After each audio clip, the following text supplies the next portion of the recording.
In 12 ore 12 contagi, tutti i cittadini stranieri provenienti dall'estero e in Italia per lavoro. La paura per i contagi di ritorno è in aumento. I nuovi focolai destano allarme, come quello nel Vicentino con il caso del manager rientrato da una trasferta in Serbia, un'ottantina le persone venute in contatto con l'uomo e ora in isolamento. Secondo un calcolo approssimativo ma realistico, sono almeno un centinaio le persone positive di origine straniere arrivate dall'estero. Casi in Veneto, Toscana, Emilia-Romagna, Lazio, ma anche Piemonte, Friuli, Venezia Giulia e Sicilia. Per molti cittadini i confini italiani, nonostante i contagi di ritorno, devono però rimanere aperti. I danni economici di un simile provvedimento potrebbero essere irreparabili. Basta controllare meglio con tamponi e quant'altro. Per i confini abbiamo bisogno tutti quanti del movimento internazionale, perché è impossibile essere al mondo. Anzi, bisogna agevolare, no? Ma non c'è questo pericolo allora?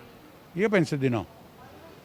Io penso che la gente sia troppo impaurita. Confini nazionali aperti ma con controlli sempre più severi ed efficaci. Per molti cittadini l'ordinanza regionale va nella giusta direzione perché mette nero su bianco che chi proviene da paesi extra Unione Europea deve obbligatoriamente effettuare il tampone e la quarantena prima di poter circolare liberamente. Penso che sia utile fare la quarantena per quelli che rientrano dall'estero che hanno qualche sintomo o comunque dovrebbero sottoporsi subito a tampone per verificare che se hanno contratto o meno il virus. Stare appunto attenti, fare i controlli e in caso quarantena. Pochi trovano corretta l'ipotesi di chiudere i confini dell'Italia. Li chiuderei i confini, perché qualcuno deve imparare a vivere anche, perché questo non è il sistema per poter andare avanti.